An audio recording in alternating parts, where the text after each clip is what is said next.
السلام علیکم۔ آج کی کہانی ہمیں حارث صاحب نے بھیجی ہے، جن کا تعلق اسلام آباد سے ہے اور وہ پیشے سے بینکر ہیں۔ آئیے آگے کی کہانی انہی کی زبانی سنتے ہیں۔ میں اسلام آباد کے ایک نجی بینک میں کام کرتا ہوں۔ ہمارا آفس بلو ایریا میں ہے، جبکہ میری رہائش پنڈی کی ہے۔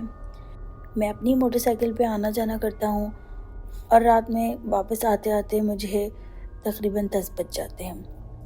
یہ بات تقریباً 4 سال پرانی ہے۔ ہمیں ان دنوں کافی دیر تک آفس میں بیٹھنا ہوتا تھا اور ہمیں گھر واپس آتے آتے تقریباً 12-1 بج جاتے تھے۔ فروری کا مہینہ تھا تو سردیاں بہت سخت تھیں اور رات میں ٹریفک تقریباً نہ ہونے کے برابر ہوتا تھا، کیونکہ سخت سردی کی وجہ سے دور دور تک روڈ پہ اکا دکا بھی کوئی گاڑی نظر نہیں آتی تھی۔ اس دن میں تقریباً 9 بجے فارغ ہو گیا تھا، مگر ہم 5-6 دوستوں کا پلان تھا کہ آج رات میں ہم لوگ باہر ڈنر کریں گے، تو کھانا وانا کھا کے فارغ ہوتے ہوتے ہمیں تقریباً 1 بج گیا۔ باقی سب تو اسلام آباد میں ہی رہائش پذیر تھے، بس مجھے ہی پنڈی جانا تھا۔ میں نے اسپیڈ سے اپنی موٹر سائیکل دوڑانا شروع کر دی۔ ابھی مجھے موٹر سائیکل چلاتے ہوئے بمشکل 8 منٹ گزرے ہوں گے کہ مجھے لگا دور سے مجھے کوئی آدمی ہاتھ دے رہا ہے۔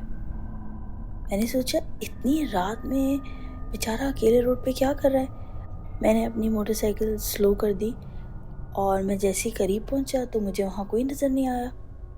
میں تھوڑا سا حیران ہوا، لیکن مجھے لگا شاید مجھے کوئی وہم ہوا ہے۔ خیر میں نے دوبارہ موٹر سائیکل سٹارٹ کی۔ ابھی مجھے بائک چلاتے چلاتے صرف 3 منٹ ہی گزرے ہوں گے کہ مجھے پھر دور سے لگا کہ کوئی لال لباس میں عورت کھڑی ہے اور وہ ہاتھ کا اشارہ دے رہی ہے۔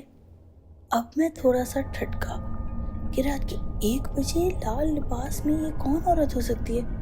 میں دل ہی دل میں فیصلہ کر چکا تھا کہ میں اس عورت کے پاس اپنی موٹر سائیکل نہیں رکوں گا، چونکہ اب مجھے ہلکا ہلکا خوف محسوس ہو رہا تھا۔ لیکن مجھے نہیں پتا کوئی ایک انجانی سی قوت تھی کہ نہ چاہتے ہوئے بھی میری موٹر سائیکل چل نہیں پا رہی تھی، اور عین اس عورت کی جگہ پہ جا کے میری موٹر سائیکل بالکل بند ہو گئی۔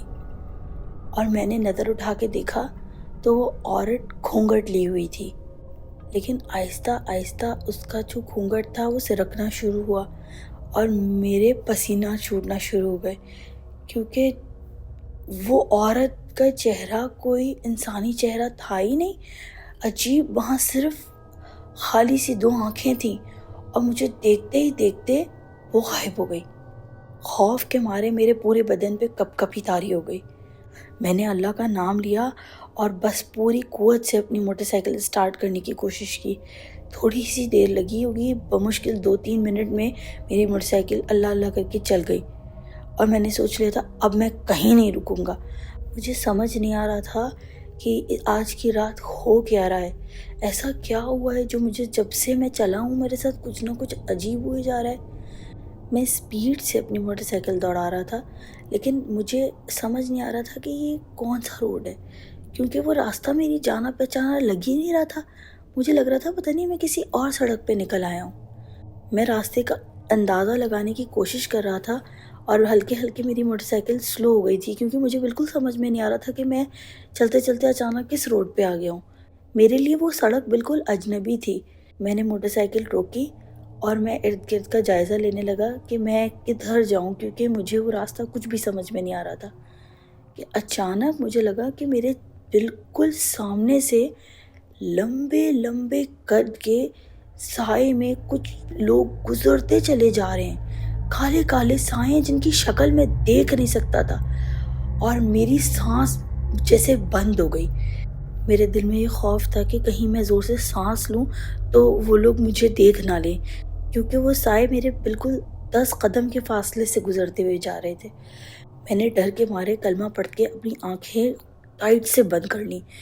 میں بری طرح کانپ رہا تھا خوف سے، اور جیسے میں نے آنکھیں کھولیں تو سامنے کچھ بھی نہیں تھا۔ میں بہت زیادہ ڈر گیا تھا، لیکن مجھے ابھی بھی راستے کا اندازہ نہیں ہو رہا تھا کہ یہ میں کہاں پہ ہوں۔ میں نے بس اللہ کا نام لے کے دوبارہ موٹر سائیکل چلائی اور میں نے کہا میں کہیں بھی نکل جاؤں، بس میں یہاں سے بھاگوں۔ میں دل ہی دل میں دعا کر رہا تھا کہ اللہ کرے مجھے کوئی دکان، کوئی ہوٹل، کچھ بھی نظر آ جائے، کہیں ذرا سی کوئی لائٹ جل رہی ہو تو میں وہیں رک جاؤں گا، کہ میری ہمت نہیں ہو رہی تھی کہ میں آج کا سفر مزید کروں۔ مگر اللہ جانے میں کہاں تھا کہ سڑک پہ دور دور تک کسی چیز کا کوئی نام و نشان نہیں تھا۔ میں دل میں دعا کرتے کرتے موٹر سائیکل چلاتے چلاتے آگے نکلا ہی ہوں گا کہ کوئی 10 منٹ اور گزرے ہوں گے، مجھے دور سے نا ایک روشنی نظر آئی۔ مجھے لگا کہ کوئی بلڈنگ ہے چھوٹی سی، کوئی مارٹ ہے شاید۔ میں نے سوچ لیا تھا کہ میں یہیں پہ ہی آج رک جاؤں گا۔ میں کانپتے ہاتھوں سے اپنی موٹر سائیکل چلاتے چلاتے اس کے بالکل سامنے جا کے رکا، اور میں نے زور سے مارٹ کا دروازہ کھولا اور میں اندر گیا۔ میں نے وہاں دیکھا، وہاں 2 آدمی بیٹھے تھے۔ میں نے انہیں ہلکے ہلکے اپنا ماجرا سنایا، اور انہوں نے میری شکل دیکھی اور وہ مصنوعی سی مسکراہٹ سے ہنسنے لگے۔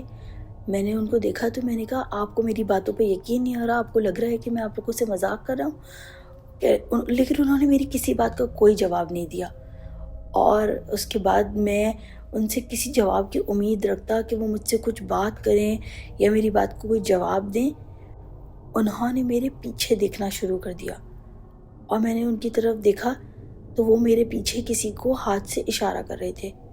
میں نے پلٹ کے دیکھا تو مجھے کچھ نظر نہیں آیا، لیکن جب میں نے واپس ان کی طرف دیکھا تو میری آنکھوں کے آگے اندھیرا چھا گیا۔ وہاں نہ کوئی آدمی تھا، نہ اس کا نام و نشان، بلکہ میں جو چیز محسوس کر رہا تھا کہ یہ کوئی مارٹ ہے یا کوئی جگہ ہے، وہاں کچھ نہیں تھا۔ وہ سب میرا وہم تھا۔ میں اسی روڈ پہ اپنی موٹر سائیکل میں تنہا کھڑا تھا، دور دور تک کچھ نہیں تھا۔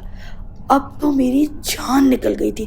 مجھے بالکل سمجھ نہیں آ رہا تھا کہ یہ میں کہاں ہوں، یہ میرے ساتھ آج کیا ہو رہا ہے۔ میں بس اللہ سے دل میں دعائیں کر رہا تھا کہ یا اللہ یہ رات ختم ہو، یہ وقت گزرے کسی طرح، مجھے سمجھ نہیں آ رہا آج میرے ساتھ کیا ہو رہا ہے۔ وہ رات تھی کہ ختم ہونے کا نام نہیں دے رہی تھی۔ میں نے اپنی آنکھیں ٹائٹ سے بند کی اور دل ہی دل میں زور زور سے آیت الکرسی پڑھنے لگا، اور میں اللہ سے گڑ گڑا کے دعا مانگنے لگا، یا اللہ یہ میں کہاں نکل آیا ہوں، یہ کون سی رات ہے جو کہ ختم نہیں ہو رہی۔ اور میں نے بس اپنے دل کو مضبوط کیا اور میں نے موٹر سائیکل چلا دی، اور میں نے کہا اب میں کہیں نہیں رکوں گا چاہے کچھ بھی ہو جائے، اور میں موٹر سائیکل چلاتا چلا گیا۔ تھوڑی ہی دیر گزری ہوگی کہ مجھے پھر لگا کہ روڈ کے کنارے پہ کوئی عورت کھڑی ہے جس نے مجھے ہاتھ کا اشارہ دیا ہے۔ اب اس کے سر پہ دوپٹہ نہیں تھا، بلکہ اس کے لمبے کالے بال کھلے ہوئے تھے، اور اس کی آنکھیں بالکل کالی تھیں۔ ان میں سفید پتلیاں تھیں ہی نہیں، بالکل کالی آنکھیں، اور وہ عجیب کری سی مسکراہٹ سے مجھے دیکھ رہی تھی اور ہاتھ کا اشارہ دے رہی تھی۔ میں نے اس کی طرف سے نظریں ہٹائیں اور میں نے کہا اب میں موٹر سائیکل نہیں روکوں گا۔ میں بس اللہ کا نام لے کے چلاتا گیا موٹر سائیکل، اور ہر 2 منٹ کے بعد مجھے ہر اشارے پہ وہ عورت نظر آتی اور وہ مجھے ہاتھ دیتی، اور میں بس اللہ کا نام لیتا چلا جا رہا تھا، اور میں نے وہاں نہ دیکھنے کا فیصلہ کر لیا تھا۔ میں اپنی موٹر سائیکل بس بھگاتا رہا۔ مجھے ہر 2 منٹ بعد تقریباً 15 مرتبہ اس عورت نے اشارہ دیا۔ ہر مرتبہ وہ مجھے ایک خوفناک مسکراہٹ سے دیکھتی تھی، اور میں بس اللہ کا نام لے کے گزرتا جا رہا تھا کہ اب میں نہیں رکوں گا۔ تھوڑی دیر بعد مجھے محسوس ہوا کہ اب وہ مجھے نظر آنا بند ہو گئی ہے۔ میں نے اپنی بے ترتیب سانسوں کو برابر کیا، اور میں نے ہلکے ہلکے ٹھنڈا سانس لیا کہ اب شکر ہے کہ میری جان چھوٹی۔